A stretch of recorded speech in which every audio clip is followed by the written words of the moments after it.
Hello, legends, and welcome back to the Dead by Daylight League, where tonight we have a very exciting matchup that's on our hands, where we're seeing Calamity fighting to stay alive and get that grand final spot as Eternal just recently knocked down from the winner's bracket with one more shot at staying in this for a massive, massive prize pool. I believe $3,000 for first place. But before I get any further, I want to quickly introduce my co-caster for tonight, which is going to be Edgar.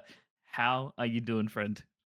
Hey, look, $3,000, that's a lot of money, all right? These teams have a lot to play for. Just think of how many meal deals you could buy with $3,000, right? It's that simple, right? Like, we're talking hundreds. So this is potentially going to be a pretty big deal for these teams. They're going to be locking in as hard as humanly possible. Obviously, Eternal did get sent down to the losers bracket in an absolute banger of a match against Elysium yesterday. I mean, I can say this from my own personal perspective because I was watching the match. I saw Eternal take the first two and just thought, okay, well, I'm ready for Eternal to play tomorrow, right?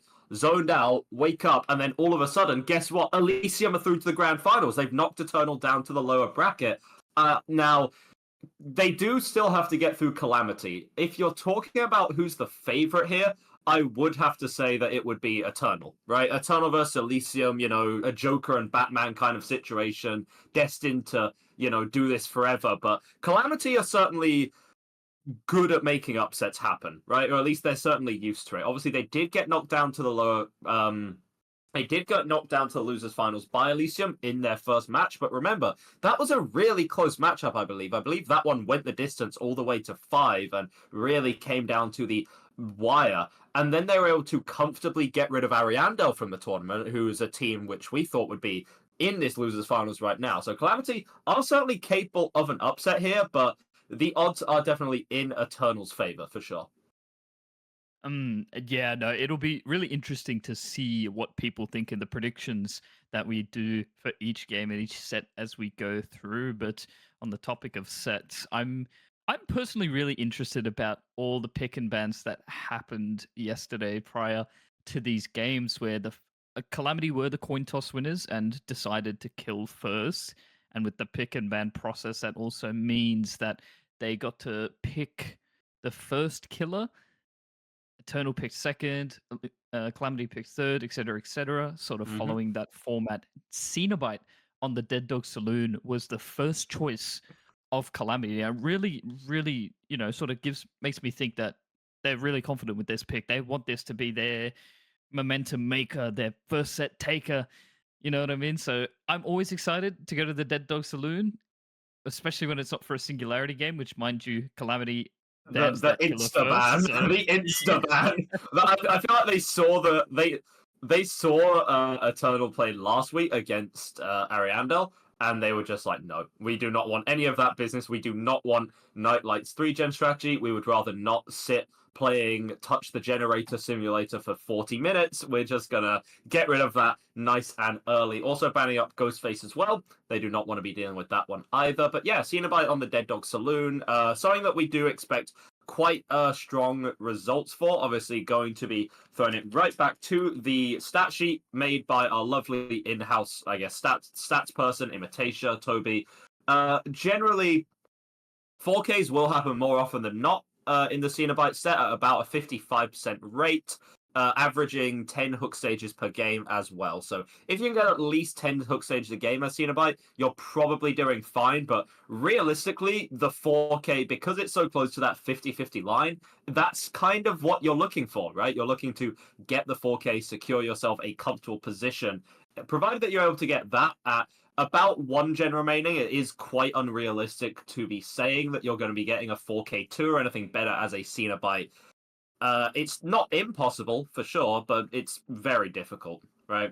So, Cenobite set is going to come down to the wire. Essentially, are either of these teams going to be able to get a 4K? If they can, that does put them in a pretty good position in their next matchup.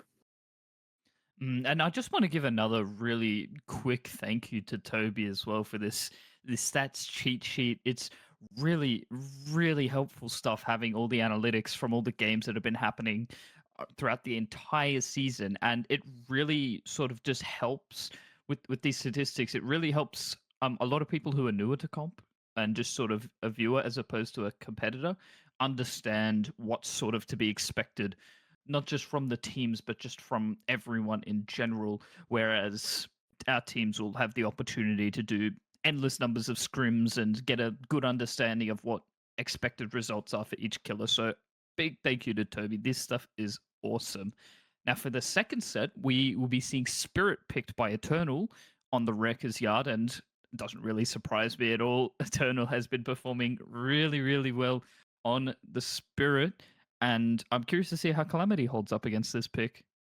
I mean, I guess the question there is, why was Spirit not kind of banned earlier, right? I feel like if you're going against Eternal, it's like, okay, well, yes, the Ghostface is scary. The Singularity, with what I said about Singularity, of course, the 3-gen strategy that was opted for was, how do we say, what's the most polite word to describe the 3-gen strategy which we saw last week coming out against Arianda? It was intriguing, but it wasn't that successful, right? In theory, it should work though. In my mind, I feel like that it should be 4K1 almost every time if you play it perfectly. That's what really tears me apart about it, you know? I'm still sad that Eternal banned Clown. I'm still going to be sad about that because they had the options that were going back and forth. They banned the Clown. Like, look, Clown got his one moment in the limelight where it mattered most in the playoffs, right? And that's good enough for me. He's just a silly little fella. Now, again, I didn't catch all of the maps yesterday. From what I heard, the Clown didn't do particularly well. That being said, you know, Clown is Clown, and that's fun. But Spirit, so much room for individual expression here.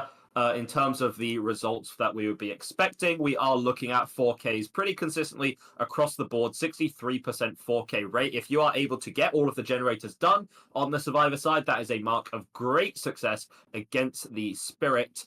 And again, on average, you're completing three and a bit generators per game. So essentially, an average condition here would be a 4K1. 4K1 would be pretty average on both sides. A 4K2 would definitely put you in better position if you are the killer player. And if you're able to get all those generators done, then you are looking very pretty as Survive. So essentially, just watch the number of gens that gets completed. 3 gens completed, and we're looking at pretty good killer game. 4 gens about average, 5 completed. Suddenly momentum shifts into the favor of the survivors, right? Yeah, no. That's exactly right. And these stats are honestly so nice. I can't get over it. Dude, I am the analysis that you can do, bro. It's insane beyond just talking about like, well, we know that our killers are really good today, right? Oh my god, the killer's gonna be on Wrecker's Yard. Woohoo! We're actually not seeing as much Wrecker's Yard today. There is the potential, of course.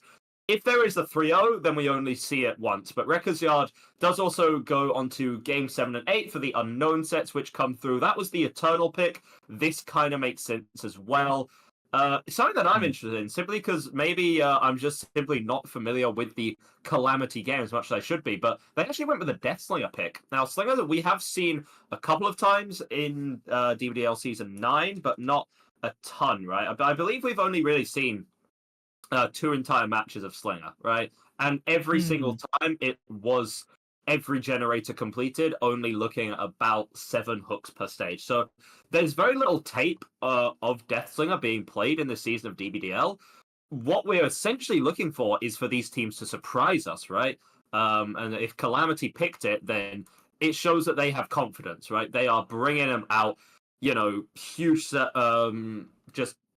huge bravery coming out from Calamity to pick a brand new killer and go with it, right? That being said, we do not have to wait any longer, ladies and gentlemen, because we are loading into the trial right now. Remember that the loser of this match will be receiving the 3rd place prize of $700, so a pretty nice little sum. You could buy, I don't know, a couple of... You could buy a couple of DLCs with that, maybe, in the near future. However, the winner gets to move on to face Elysium in our grand finals next week.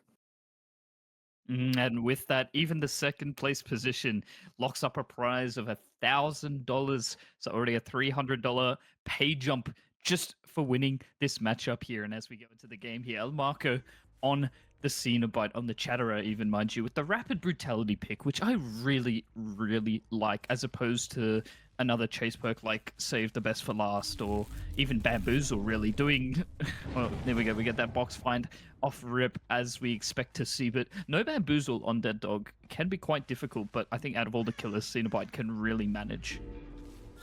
Yeah, it seems like the Rapid Brutality makes a bit more sense as the Cenobite, simply because windows are not quite as common on the Dead Dog, so there are obviously some very strong windows. You still have main building, you have the house section of the map, but especially if you're talking about, say, near the Gallows area, that's all pallets, right?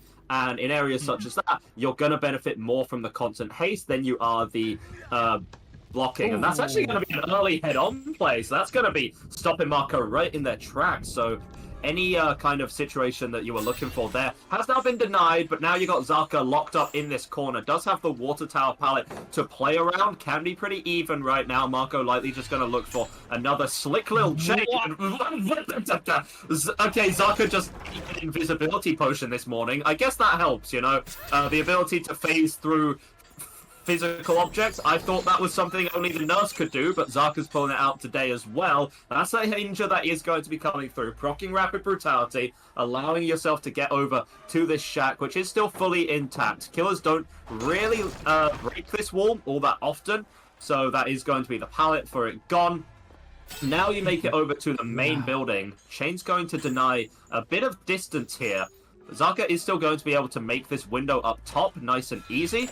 Now this is where maybe the Bowser comes in, but you needed to hit that chain to sustain this chase. I'll get so much distance now. You have to break that wall, and you're also the idea is with Rapid Brutality and the fact that you are on Cenobite, you're not really gaining any bloodlust, right? So are you even incrementally gaining distance here if you're not landing these picture-perfect chains? I really don't think so. And with the first gen getting done as well, I'm sure the pressure is really starting to build up for a marker here. Zaka is doing an absolutely incredible job at running this main building, not having Impaling Wire come into play at all, breaking all the chains naturally. Marco just straight up holding W from behind, not going for a drop down. Beautiful chain though onto Zaka, but won't be able to shut down this downstairs window with another door that still needs to be broken and a second generator getting completed at the distance. Time's ticking for El Marco. You need this down, and you need it yesterday. Sniper Elite gameplay will only take you so far. The header as well, again at the perfect time. Remember what we say about Eternal. Obviously, they have the talent, they have the individual prowess, but it is their team play that sets them apart. That has been 2 head-on stuns in a single chase around this main building. Zaka is able to make this window yet again, and he's also going to be making this bottom side window as well. There better not be another, I'm going to say, I know head-on's still on cooldown, but I was half expecting someone else to pop out there. Now you have this power to play, but you're not going to be able to drop it. So Marco finally going to get initial down, but again, you are so paranoid right now because this down is on a pallet right now. Of course, Marco doesn't know that all of the other survivors are around, just sort of chilling on the generators, but this is just more time being bought for those gens to get bullied out, right? I mean, I feel like by the time Marco gets this hook, barring a little bit of regression from the pain resonance, you are going to be seeing 2 more gens pop, and you don't even have your first hook, and 3 gens have been completed. This game looking disastrous for Calamity right now. Eternal very much in the driver's seat here. And yeah, this really just goes against, I think, a lot of people's expectations, mine included, as this was Calamity's pick of killer. They were coming out into the gates with full confidence that this was the killer they wanted picked first.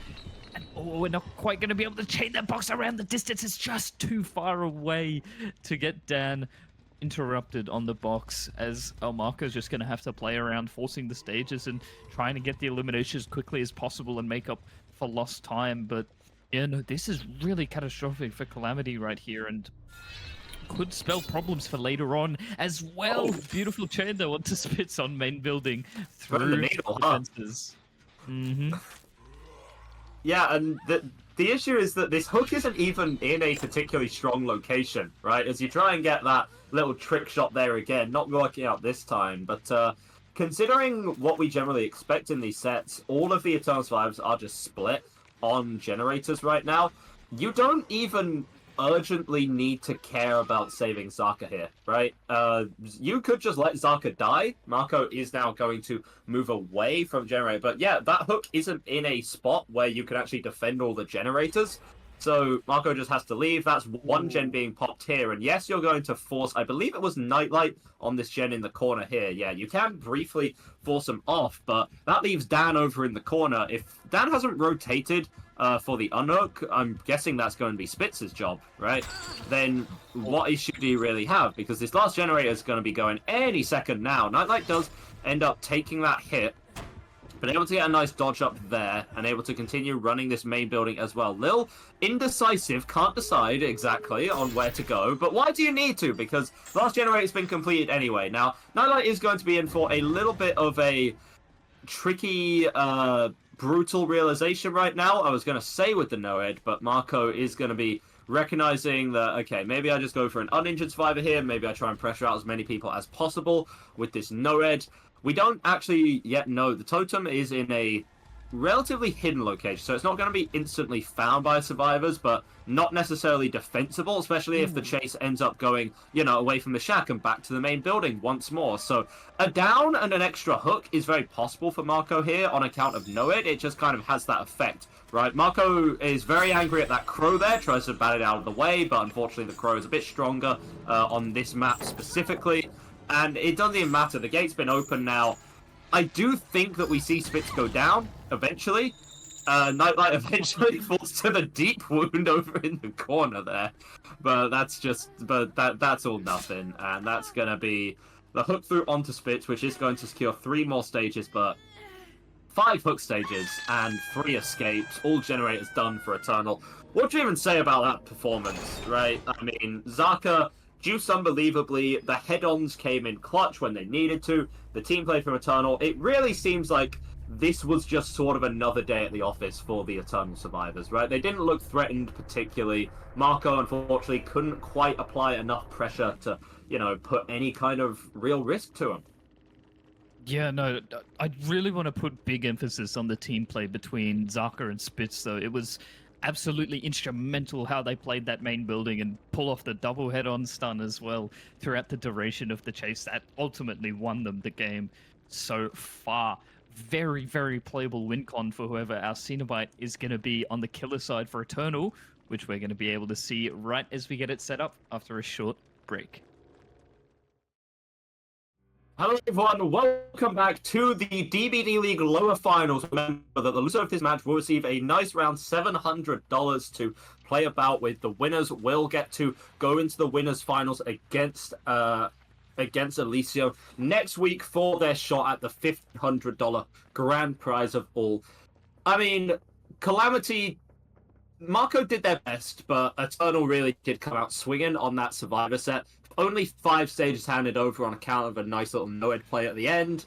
Every generator completed in record time. Zaka does not have to do a lot to win here, right? You're only looking at 6 stages, and at that point, if you really wanted to, you could in fact just sit back and relax, kick your feet up, have a couple of margaritas in the nice Dead Dog Saloon sun. Instead, you're actually going to be opting to take the teleport over to Laser on the corner. You're not able to get the pressure out onto... Oh, sorry, teleport through onto Marco. You're not able to pressure out that survivor on the top side. Marco has been opting to complete the box within corrupted generator territory, which is always going to be a pretty good fundamental thing here. So this is buying time for everyone else to split up, deal some damage over to those generators. That's a nice hook that comes through. A lot of chains are going to get broken up. This is a really rough spot to try and utilize them on account of all of the walls and everything that you can use to break those chains. The impaling wire, that's exactly why it's bought, right? That's why it is one of the 2 most commonly used add-ons. The other one being Original Pain to inflict a deep wound upon survivors hit with a hook. It's always going to be extra slowdown, right? If you're pressuring out survivors from a distance, then, you know, on a generator, say, for instance, you can just bully them out that way. We are going to be getting a little bit unlucky on the survivor side here. That generator going to be popping the moment someone hops on it. But Pedro taking the chase over here does mean that they're not actually able to complete that generator in the saloon instead. And so now you have a lot more survivors actually being pressured out than initially expected. Yeah, I believe a total of 3 survivors in the area around main building, which can only really allow for either rocket or laser to be working gens in the distance. And it sounds like this is a potential active generator as well. A little bit of progress on the tile that Pedro is running to here and getting caught up by the impaling wire chains right before being able to make it around that corner. Laser grabbing the box. Marco being able to finish off that gen on the top of main building, and Laser being there as a sort of safe keep to make sure that happens as well. Yeah, Hook comes through. This is going to be a pain resonance applied, so a little bit of regression as well. I mean, I'd say that there are no generators completed, but yeah, there are 2 which are on the precipice right there. That first one going to be going over there. But remember that Zaka is in a very comfortable position, was able to get that first hook at the, 0 gen mark. Now, yeah, 2 gens do effectively get completed in this time, but remember that, for Marco, 3 generators were completed and 2 more were being actively progressed by the time that first hook came through. So Zaka is already in a dominant position. Make that more dominant. Marco's now being quiet in the corner, forces the early pull onto Pedro as well. Now you'll just split even more pressure. You've got to give time for Pedro to maybe get healed up here while Marco stays on the hook. And then remember that in, about a minute or so, someone is going to have to go deal with the box as well. There are simply too many things for the Calamity survivors to have to think about right now, and that's something that could really come back to bite them later on here. A couple of really interesting things I noted in that last chase, and before our first couple of generators got completed, they forced the pain res to hit the gallows gen, as obviously it's a bit further away, allowing for both of them to get done. That was really nice by Calamity survivors. And in Marco's chase, just before going down, Marco tried to drop the firecracker, I think. I thought I saw the animation of the firecracker going down, but the chain cancelling it, which must be really frustrating. You could also be incredibly sleep deprived. No, well, look, listen. It's only 2 in the morning, all right? It's not that only bad. 2 in the morning. It's not that bad, he says. Bro is in the DBDLeague casting trenches right now and has the audacity to say it's not that bad. But you're doing us a great service today, Spoker. As are you, mate. As are you. It's always a pleasure, but not so much a pleasure for Marco, who's just gone to second stage as gen number 3 is getting completed. In this scenario, no one will be coming into play later on in the game, so Zaka can use that to hunt down a fresh hook and get the 6 stages needed to take the win at least. So Calamity would need to play a perfect game here and then play a perfect game again, which is not completely impossible. And I believe that was Bamboozle coming into play as well, getting a tag onto Laser with it. Yeah, works out here. Laser going to not make a single sound on account of the Calm Spirit being applied to them as well. It's clear that based off Laser's build, they really want them to kind of live and be the altruistic one, Calm Spirit and Empathic Connection, Left Behind, Babysitter, very kind of altruistic perks, but there's only so much room for altruism when you're being chased down by Zaka, and the down comes through before the body block can come through as well. It's just too little too late from the Calamity survivors right now. Wow. Against a lot of other teams, this could be potentially fine, potentially a workable performance, but against Eternal, it simply isn't enough, right? That is going to be another gen flying by the wayside, and Zaka has not secured any kills yet, meaning that there are still 4 people up on their feet who can do all the tasks required to finish against a pinhead, the caliber of Zaka. But that's another fresh hook onto Laser, another stage. Laser can be camped to death here, and that would be the win, right? That would get stage 5 and 6 as well. You'd be more than happy with that. So you need to get this pull and play essentially perfect from then. I feel like, honestly, Zaka might just be having a little bit of fun right now. The worst thing about this all, okay, we do see the pull happening, which is good, because if the second stage were to happen, that would have been the win met already on account of the fresh hooks acquired by Zaka at this point. So It's good that this save happened. Pedro is in trouble at the main building here, and Rocket is answering the call to take the body block at the main building, which is awesome to see. We still need that last generator being done, and no more hook stages given out. Otherwise, we are in big trouble.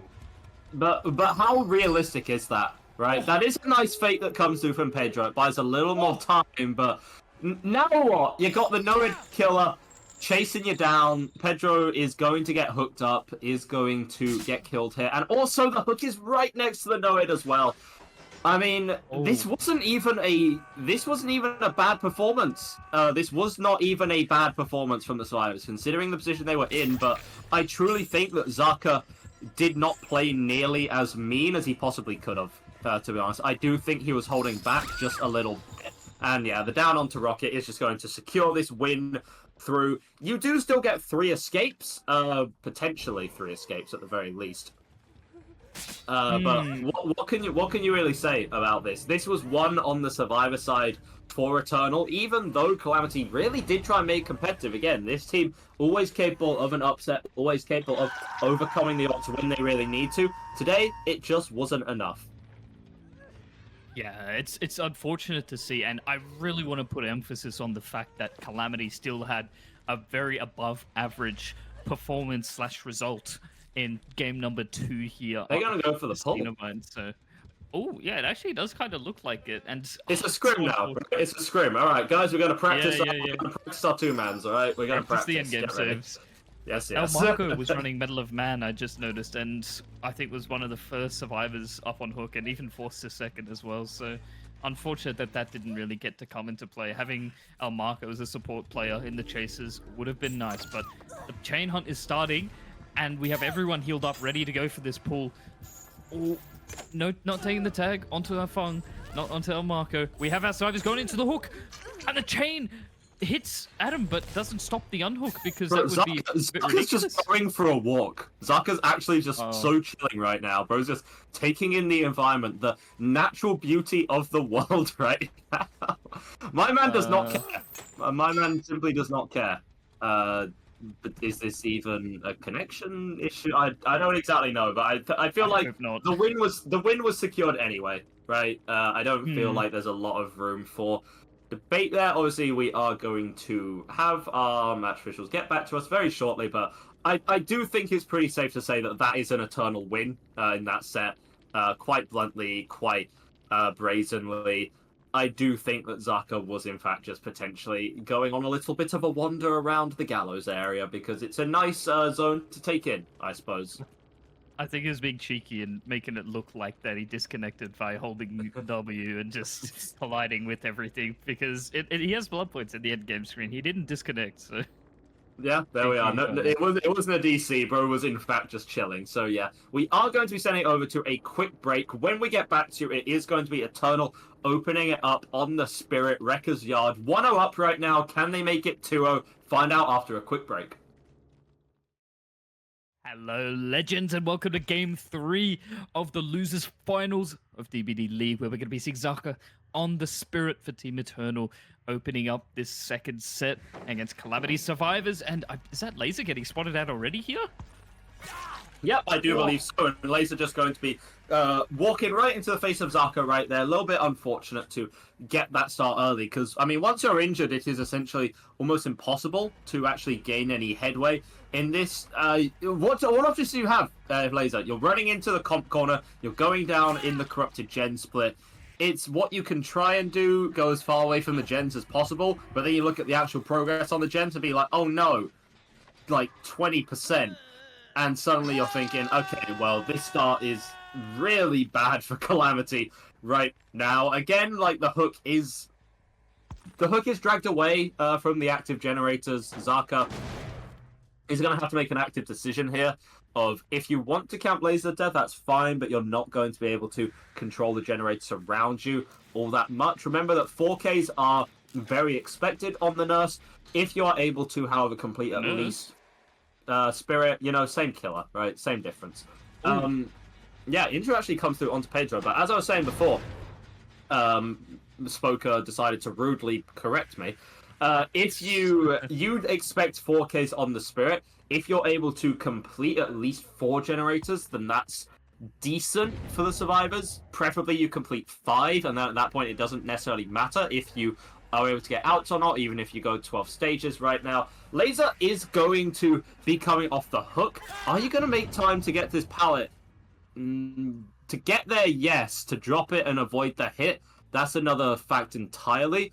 Pedro certainly can't be hiding here for the save because Pedro's injured, right? And from what I recall, Rocket and Hein were over completing generators on the other corner of the map right now. So Zaka, of course, being a bit patient, being a bit careful, but yeah, that's actually going to be decisive strike. Okay, so if anyone was going to be tunneled out, it was going to be Laser, right? That DS is going to buy you a little bit of extra time. I do say a little bit. I mean a little bit. Oh my goodness. Okay. Well, what can you know about that then? Yeah, I really liked how Laser just immediately drops the Shack Pallet without hesitation, given the current state of Decisive Strike and Spirit being one of the killers affected, only getting a 2 or 3 second stun, something along those lines. I don't mind when I'm playing Spirit, but also that's a little messed up. I don't know what actually causes it. I've heard some things about like certain like killer models or if it's 110 or something, but some killers right now, for those who don't know, just simply don't get hit with the full 4-second DS stun. It's as simple as that. And Pedro is going to be caught in the corner, injured up too. Going to be going down as well. You have another opportunity to apply Eruption to this gen if you're Zaka as well. And you can also return right back to this basement because right now you expect the pull to be coming through and you would assume correctly. Not going to quite be able to body block. Laser coming out from the staircase arrived just short of time, but we do get that tag onto Rocket, who was out on Hooker and Laser choosing to die on the pallet once again. These downs are insanely quick, and Rocket is going to be potentially getting caught in the crossfire here. No, Zaka immediately tried to go for the phase pickup, and it works out once again. Even though we got hit by Decisive Strike last time, it doesn't matter this time, as this is going to be the elimination onto Laser with only 2 gens completed. Not really a whole lot to show for it on Calamity's side. It's really looking like that Zaka is going to get an awesome result here. Just waiting for that Eruption to come back as we reapply it to the gen by the cars here. But just quickly on the topic of the Decisive Strike bug, if anything, it makes me hopeful that in the future they might be considering working on some sort of change that changes the amount of time depending on the killer. So stronger killers with a longer stun, weaker killers with a shorter stun. I'm curious though. That's always going to be the argument, right? As the reset, does it actually get finished here? Okay, that's actually a pretty good heads-up play. Both of them were 99. They say, okay, we're gonna get Pedro's up fully because Rocket is the player. Wow! The Spirit was able to get away, and Pedro actually doing a nice little play there. Again, Spirit turns every single loop, even some of the safest ones in the game, into a 50-50 mind game. Gonna drop the Firecracker and the Pallet at the same time, but not both of them going to be getting as much value as you would so like. Pedro, again, trying to make something out of this, but you can't really blame the survivors for going down in situations like this, right? I mean, it's so much of a burden to bear. Rocket is able to get fully healed up and is going to utilize that Deja Vu team to work over on a generator now, looking at about 60% on it. Honestly, if you can just get one more gen here, you're probably pretty happy as the Calamity survivors, right? Rocket not going to be able to completely commit to that generator that was being worked on prior because Zaka is nearby. He also has a hook here as well. Now, this is a more defendable position. Here you have a couple of generators which are kind of within your arm's reach. Not Heinz, however. So instead it's going to be Rocket, who has to use the Sprint Burst to come in for the save. It's going to get the Will Make It too, so potential of a reset onto Pedro, maybe, but no, you know that Spirit's going to be coming back for that hook, going to be hunting down Adam with every single shred of her life force. There's no real reason to heal up there. Yeah, exactly right, especially when Rocket can rotate back in to the active generator and try and work on getting it done. That Eruption is going to come through, though. Baits out the dead hard, and Zaka gets the down onto Pedro. What year is this? What year is this, Spoker? Is this 2020? Is this 2020? Are we still looking up to bait the dead hard? Do we need to? Does Killer Whale need to make another 30-minute video about Dead Art or something like that? I don't know. I mean, hey, if it works, it works. If it works, it works, right? And Petro gonna be blocked on the hook anyway. I mean, people do make the argument that it doesn't really do anything, but the idea is that if you look up, you're within melee range of the survivor anyway, so they're probably going to use the Dead Art when they're there, right? But ultimately, it doesn't matter. Pedro's gonna get quickly pulled off the hook, and it's a nice little stare down. A very eventful stare down. Now the real chase begins with Zaka going over on this hook. Another Dead Art that goes through. Pedro right now is ducking the kind of invisible, I don't know, the invisible birds that fly through the air or something. That being said, the survivors actually two-manning this final generator. They are able to complete 4 generators here, and considering how poorly their early game went, this actually isn't a bad performance from them in the slightest, right? Now, of course, it's not perfect. You would like to get the last generator done, but completing 4 gens when you were down so badly, actually really good survivor play. Speaking of really good survivor play, Rocket going for the hide into basement. Mind Game is going to completely throw off Zaka. And going to be checking the lockers even, and not going down into basement to check just yet. Is actually going to phase away and check up on the generators. So that's a win for Rocket right there, as we hear a bit of progress on that gen.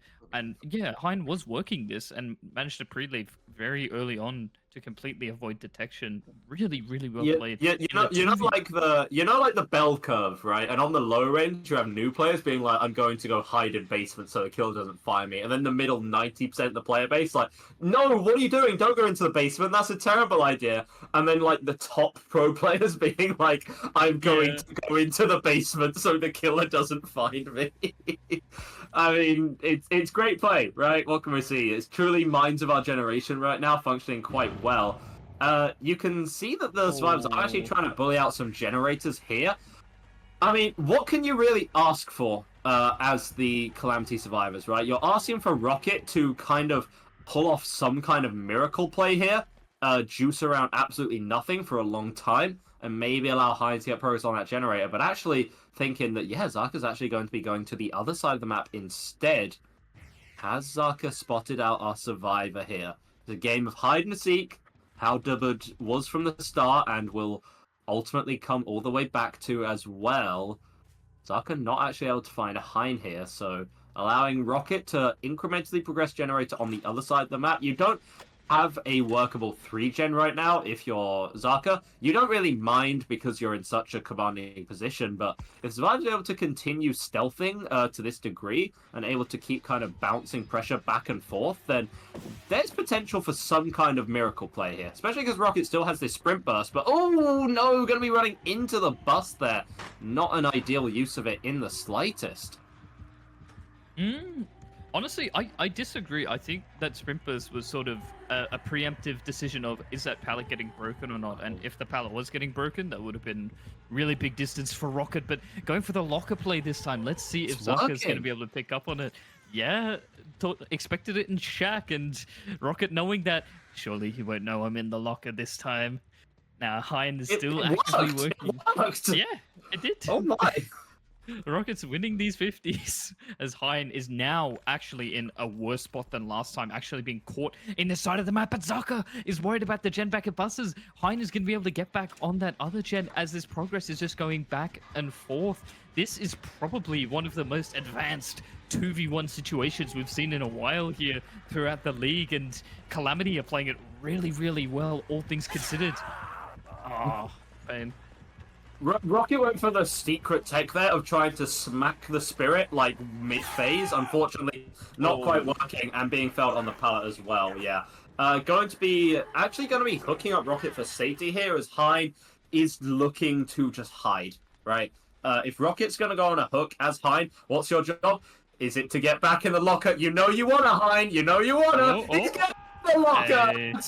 The exact same locker that. The exact same locker that Rocket was hiding in, actually, as well. So hopefully they, I don't know, maybe that's they have like a little like man cave in there or something, you know? Like, they have it set up, like, they've got, like, some headphones, maybe some, like, Diet Coke or something. They've got a little monitor to watch the game from. It's nice and cozy over there. But, yeah, Hein is going to be hiding because what we're expecting is Rocket to just die here, and then Hein to try and make a last-minute play for the hatch to get a couple of stages out, which, again, considering how poor your start was, getting any stages out here would be an absolute miracle. No less denying an entire fresh hook for the killer. Ooh. Huh? Oh no! The timing for Hein is so unfortunate. I don't think Hein even makes it to the unhook in time. The phase is coming through. We do get the unhook, but it's now all up to Rocket with the sprint burst to make distance. Wrapped around, doesn't have a flashlight or a firecracker. Oh, this is disastrous, and everything has just fallen apart. The hopes of the 2v1 final gen getting completed has fallen apart here, as Rocket is going to be the last one in chase here, pretty much securing a 4K1 for Eternal.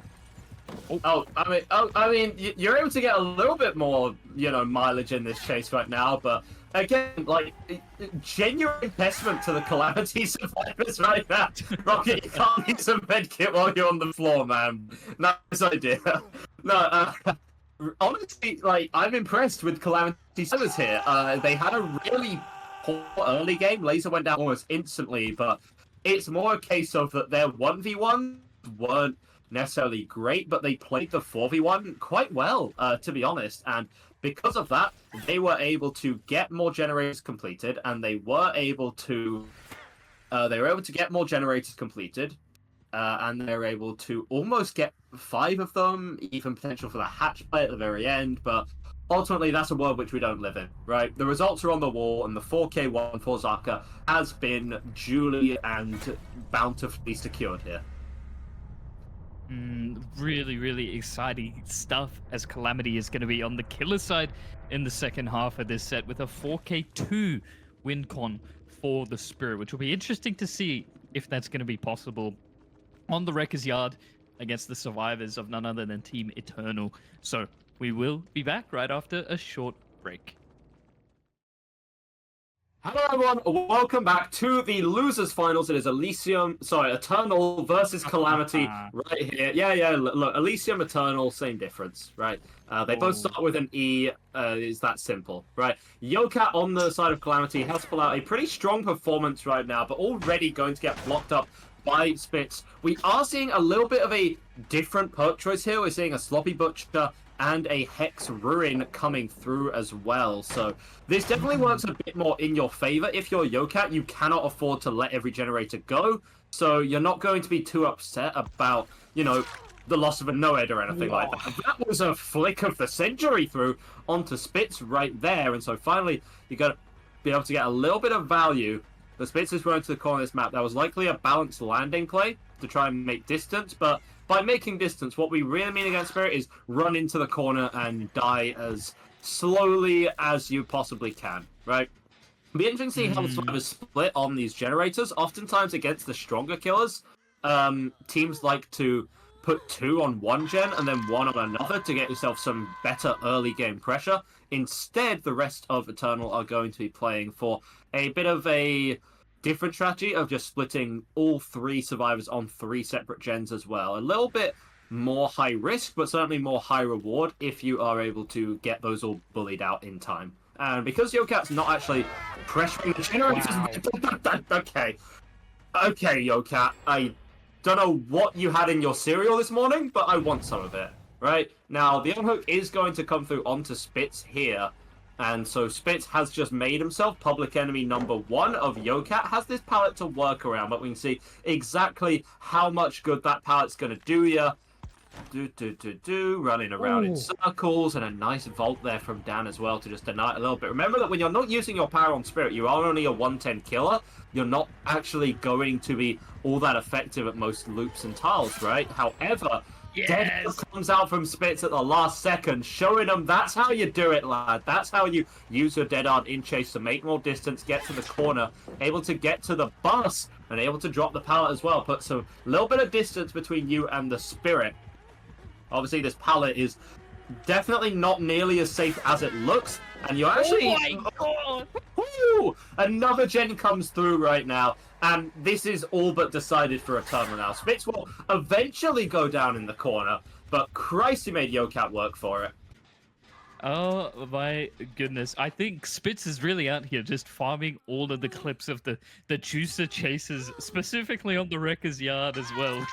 Similar to what we saw with Billy, now Spirit. Spitz has got a whole montage from Season 9, and I'm looking forward to see it.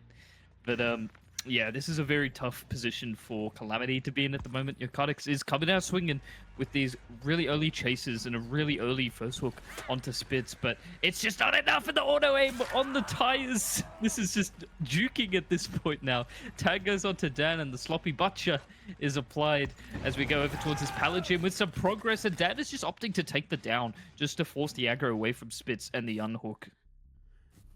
Remember that you're actually... Ruin's still up right now, so you are to a degree denying yourself of value from that eruption, right? You are able to fully complete the heal onto Spitz as well. Nightlight does take a hit for it, but it was the will maker at the end, meaning that Spitz is not going to be a particularly appealing tunnel out target either, because you're going to have to get 2 hits as opposed to just 1, and another generator flying by. Tie condition now has been officially met for Eternal. But let's be completely honest with ourselves here, Mr. Spokermann. The guy who's just the guy who's just putting on an Australian accent to pretend, I guess. Remember that one more generator wins Eternal this game, and to be honest, I don't see a world in which they don't manage it.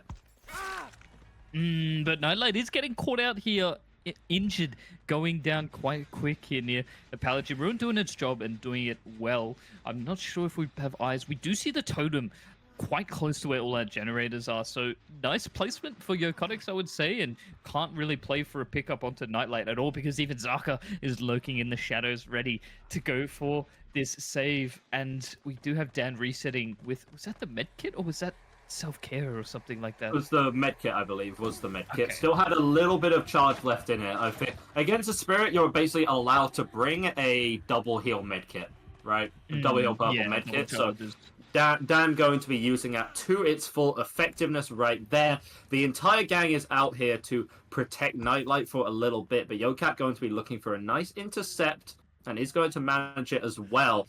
Preferably Nightlight is able to path over to this pallet over on the side, but actually just going to be escaping entirely as Yokat is forced to go right back over to the generators to keep an eye on him right now. I mean, 3 gens can be tricky to break when there's a Ruin in play, but realistically, when you have 4 survivors alive, it's only really a matter of patience, right? Yokat could commit here. If you can get a really quick down onto Spitz, maybe you have a chance in this, but I said really quick, I mean to the degree where the first hit should have already come through before my sentence was finished, and it hasn't, and that's the margin that we're looking at, and it's something very difficult to overcome. That being said, Spitz is going to give a little bit of a friendly gift over to our killer right now, but now it's just going to be running over to the top of the map, and it doesn't even matter if you just quickly go down there, because you're taking eyes off the generators, and again, Yokat tries to come back to pressure it out, but you can't commit to everything at once, unfortunately. Eventually, you're going to be forced into a position you don't like right now. You're able to get an M1 onto Zaka, but think of the time that bought for maybe Dan or Nightlight to just continue bullying out this generator, or maybe them to just double it up even. And suddenly you hear how progress it is. That is on the precipice of being completed and putting Eternal on match point. Yeah, and we've already seen the pickup and full reset onto Spitz as we're now pressuring a completely different generator over towards the buses, as we do spot out Dan, who I'm sure Yokotics will be really happy about spotting out Dan here, but Dan is also really happy about being spotted out here as well, as that bus gen's getting doubled, and Yokotics is not phasing to it, so Dan is eating good tonight. Going to be trying to take this chase away from the gen as much as possible, and that's enough time. It's already done and set in stone that Eternal has taken the second set as well, with Deathslinger on Suffocation Pit being our 3rd set for the night. Game number 5 will be Calamity starting off on Killer.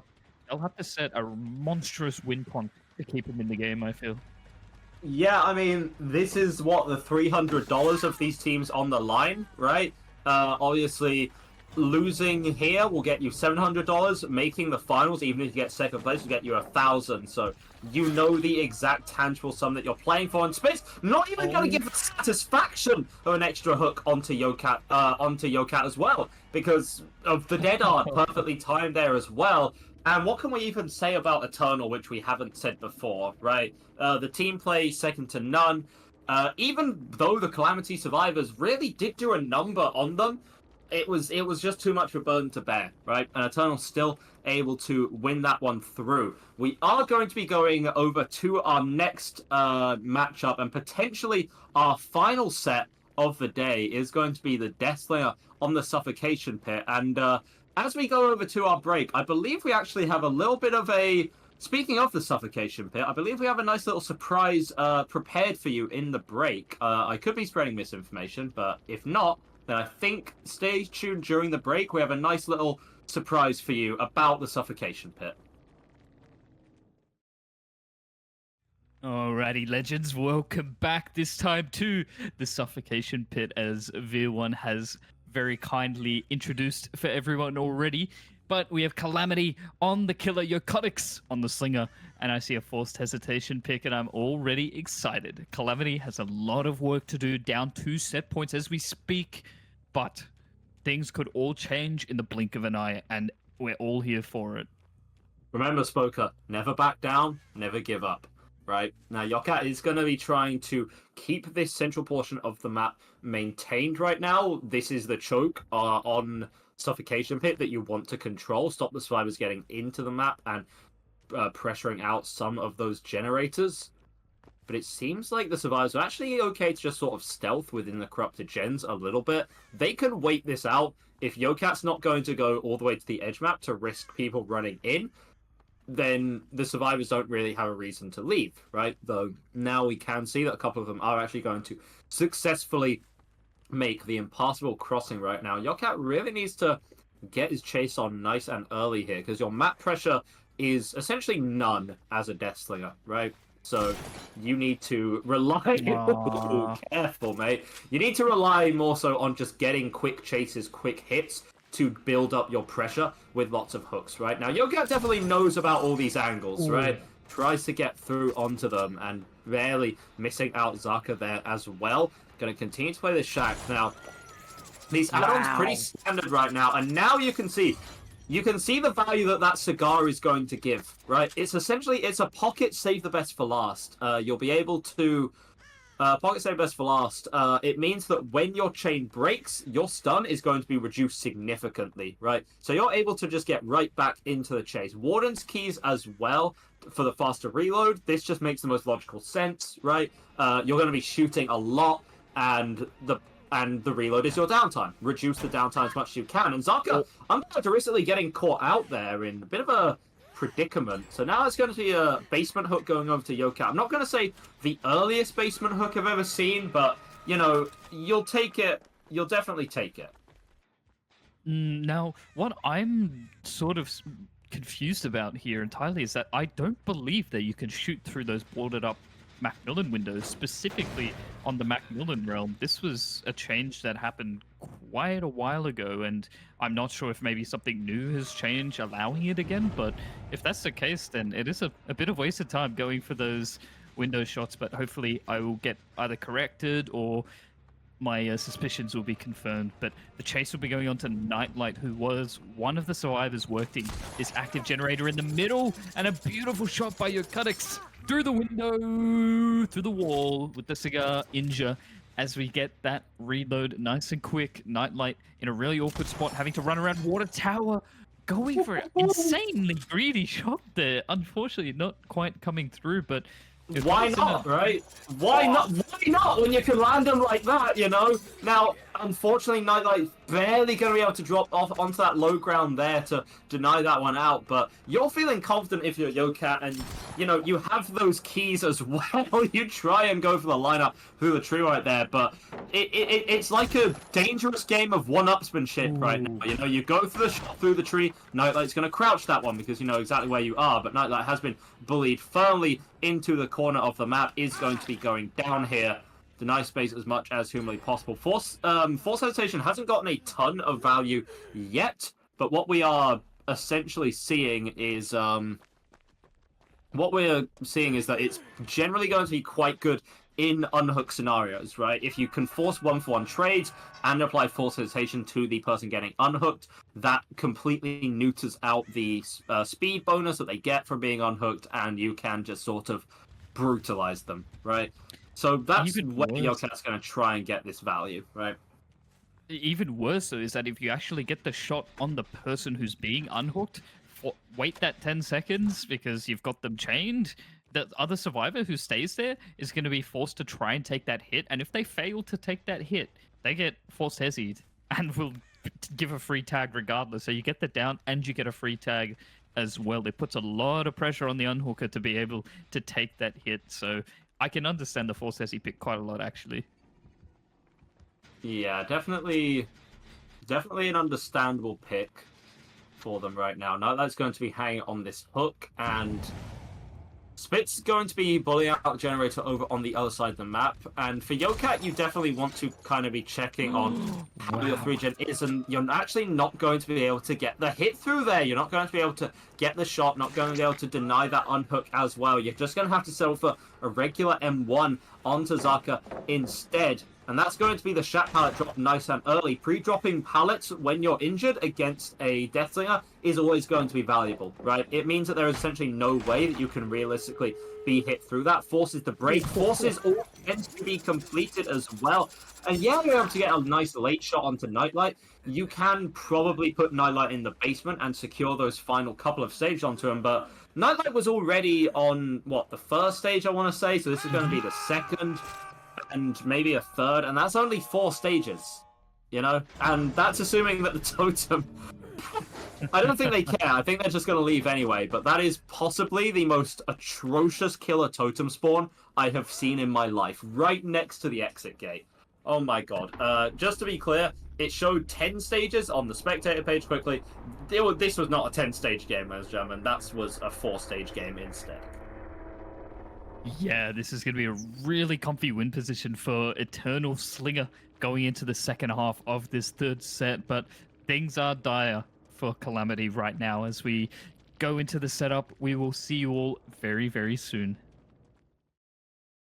Hello everyone, so a little bit of housekeeping so we can explain exactly what happened. It was one of the Calamity survivors who rolled in with the wrong perk. Teams are required to submit their perk builds before the match begins, and if they have a different perk, then they are subjected to the standard punishment within the rule set. What that means is they have to remove the perk and they are not able to replace it. They have a half hook stage penalty, and the killer is allowed to change their build to anything that they want, obviously provided that it is still within the balancing. So that's the main thing. Essentially what this means is that now a tie condition would be a win. A tie condition would be a win here for Zaka, right? So if Zaka is able to just secure 4 stages, it's that simple. Zaka will win this set and Eternal will be 3-0 here, and it'll be simply another day at the office for Eternal, right? Clocking in for that 9 to 5, baby. You know how it be. But his first chase is being quite delayed onto Laser here, who manages to make it around the tile here, back towards over the pallet, I'd have to assume. And yeah, actually goes for the greed, and it pays off here as well. Normally, you would be expecting to see a pre-drop there, but instead we see a laser to the face as we get that first tag. And the chase going towards the middle of the map, just barely being able to dodge out the sight lines of Zaka on the Redeemer, as the chase is going up towards the corrupt side of the map, where we do see a 4th generator on the top side. No fabled 5-gen spawn, sadly. The first gen's getting done from this. Yeah, so the gens are going to be bullied out over in the corner here. Laser hasn't actually gone down yet, so if we compare this to, you know, the set just before, things are actually going a little bit better for survivors right now. Hein tried to get the body block, but wasn't able to come in time. Zaka would love a cheeky little shot, maybe an injure there, but not going to get it. Is going to be happy to put Laser up onto that hook, or is not potentially. Surely at some point, yeah. Likely just a little paranoid of anyone waiting in the wings right now. Does have the agitation as well, so important on this map. Specifically, the suffocation pit, because of the way it's shaped. I'm sure, haven't seen the video, but I'm sure that V1 has explained in great detail about the intricacies of this map. Being able to choose exactly where you can place your hooks is so valuable, right? And Marco tried to stealth in for the quick save, but actually gets caught here. And so now Laser's not going to get saved. And Marco can't just drop the pallet in Zaka's face either, because remember that you don't actually need to get the injure. You don't need to get the M1 after a shot on a healthy survivor. You'll just injure them by virtue of shooting them and breaking the chain, right? Barely getting the miss onto Laser there. So instead it's Hein who is going to feel the wrath of Zaka's Redeemer right now. Eventually, yeah, just catching that one through. And you see often, because of the Cigar add-on, so many Slinger players are happy to just get their first shot and then wait, right? That is going to be a use of the firecracker, but it's like shooting fish in a barrel, I say, for Zaka, but never mind, this is a slippery fish that we got from Hein instead. Gonna be pre-dropping that pallet as well, making some distance. Reset did come through onto Mark. Oh my god, I can feel that shot whizzing past my ear, Spoker. Yeah, that was a taper fade right there for Hein as he goes into the main building, dodging out that shot. Rotating back around still to the front of main, trying to take the opportunity to cross to the other side of the map as Pedro is going to be here to take some hits. And there's the shot onto Pedro. Zaka going to try and use that cigar once again to see a ridiculous amount of value with the cooldown time being so much shorter, especially with the changes that happened to Slinger, I believe, a few months ago now, when a shot through the window onto Pedro. We're going to get that down at these at this tile here towards the top middle as we get our second hook of the game as we try to pressure Survivor off of that gen as well. Yeah, trying to get them off of the gen doesn't seem to be... It doesn't really seem to be working. These gens are still going to be progressed quite well. Honestly, I'm quite impressed with how the Survivors have been putting up here right now. The gen progress is pretty good. There are 2 generators which are going completed, and Pedro was the Delhi Survivor as well. I mean, it is the Adam perk on Adam, so that does make at least, I don't know, lore-accurate Adam, I guess. I'm not sure where in Adam's lore he learned how to get himself off of a meat hook, but that's besides the point, right? Zaka going to be returning over to this generator split. Another one done. Pedro also going to be healed up as well. Oh, never mind. That wasn't a deliverance. That was a just an unhook with second wind. Pedro was able to get the automatic heal afterwards. So everything that I just said goes completely out the window. Body block does come through onto Hein. And again, we're seeing a strange little tango between the players right now. But Marco actually not going to struggle there. Going to force out to get the M1. Means that some distance can be made. And another body block comes through. This is all good stuff. For the... It's happening again. Oh my god. I mean, this is good stuff for the Survivors, that they are able to take these hits for each other, buy some time, but you're going to run out of fresh bodies eventually, right? And especially there when one of them is going to get caught out and injured up as well.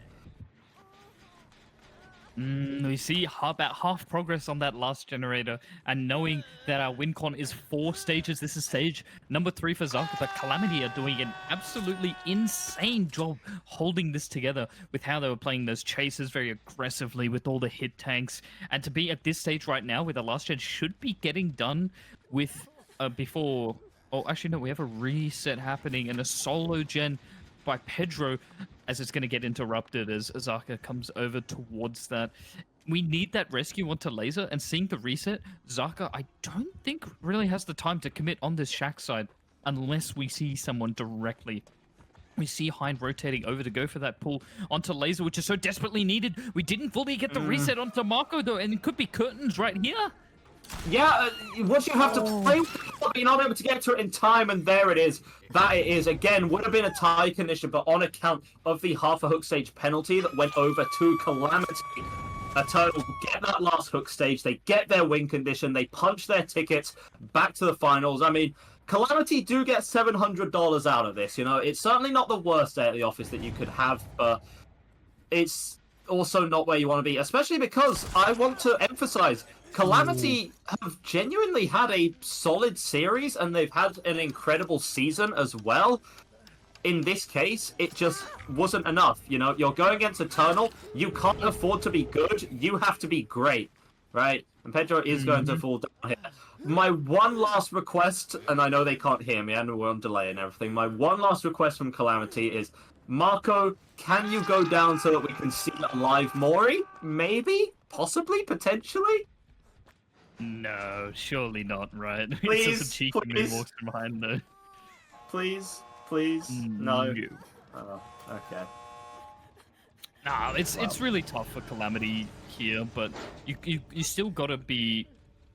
You still got to acknowledge, sorry, the performances that they put on today. Obviously, having to go up against Eternal, of all teams, to fight for your spot in the grand final is never going to be an easy task. And even with the Cenobite games, with the Slinger games here, and even with Spirit as well, making the best from the worst situation possible is what the league is all about. And Calamity made it all the way to here to secure themselves that third place spot, the $700, and a little bit of pride on their shoulders as well for an amazing performance throughout the season. So a big congratulations to Calamity for getting to this point here.